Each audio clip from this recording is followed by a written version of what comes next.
Hola, ¿qué tal? Bienvenido nuevamente. Ya en la clase pasada creamos nuestro DB Context. Ahora vamos a generar la conexión con la base de datos. Para lo cual vamos a abrir dentro de nuestros archivos, vamos a abrir el archivo que se llama Program CS. Program CS lo que hace es, como ya lo dijimos en algún momento, es indicar las opciones, las herramientas, los servicios de que vamos a disponer. Vamos a generar entonces nuestro siguiente servicio. Aquí abajo de Bar Builder, que es donde se genera el builder, vamos a crear un nuevo servicio. Para eso ponemos builder.services.add DB Context.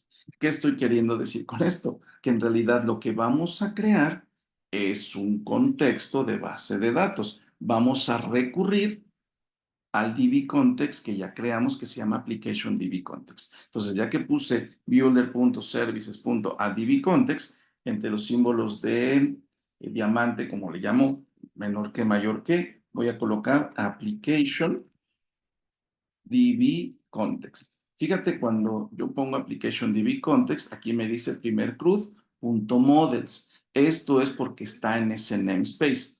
Le doy clic y fíjate cómo ya me genera arriba el using primer crud.models. Esto se puede hacer gracias a que yo le puse desde Application DB Context que está dentro de ese namespace. Esa es la gran ventaja de hacerlo. ¿Sí? Ya puse entonces Builder Services at DB Context, Application DB Context. Ahora, vamos a invocar una función anónima. Abro y cierro paréntesis y para que no se me olvide voy a poner punto y coma al final. Aquí vamos a invocar entonces a Options. ¿Quién era Options? Options era o más bien dicho, es el parámetro que estamos utilizando dentro de mi constructor de Application DB Context. Aquí está Options. Entonces, utilizo ese para poder generarlo también acá. Options. Pongo el símbolo de flechita. Esto solo representa una función anónima que no necesito invocar. Voy a dar Enter, solo es por cuestión de espacio.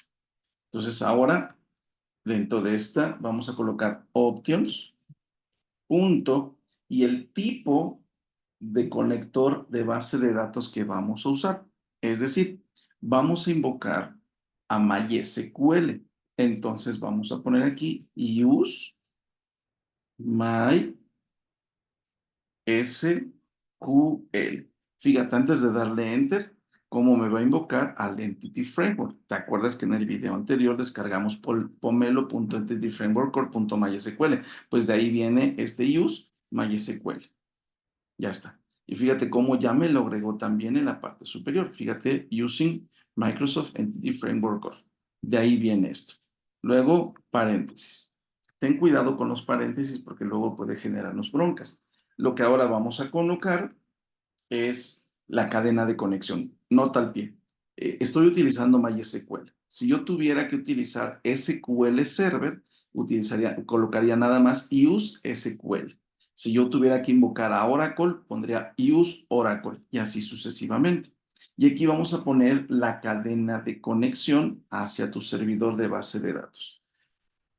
Empezamos colocando server igual a la ubicación de preferencia a la IP en donde está tu servidor, que normalmente es 127.0.0.1. Luego vamos a indicar el puerto, que normalmente el puerto es 3306. A menos que tú hayas modificado la configuración, el puerto siempre será el mismo. Luego va a venir el nombre de la base de datos. En mi caso, mi base de datos, tú recordarás, se llama igual que mi proyecto, que en este caso es use primer crud, entonces también se llama primer crud. Entonces pongo primer crud, como se llame tu base de datos. Después vamos a colocar el nombre de usuario, user, ID, generalmente root, y finalmente el password o la contraseña, password. Tú aquí tienes que poner el password que estás utilizando. Si no tienes password, entonces puedes dejarlo así como está vacío.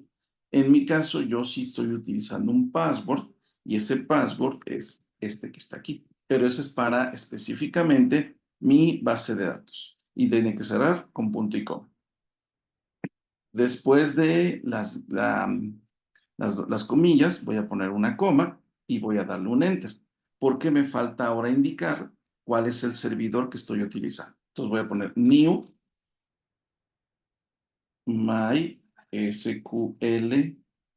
server version y entre paréntesis colocaré new version, abro paréntesis, y voy a necesitar 3 números. Esos 3 números los voy a sacar de la versión de mi programa, de mi servidor de base de datos. En mi caso, cuando yo ingresé, aquí está la forma en cómo yo ingresé, aquí me dice cuál es el número de versión de mi programa.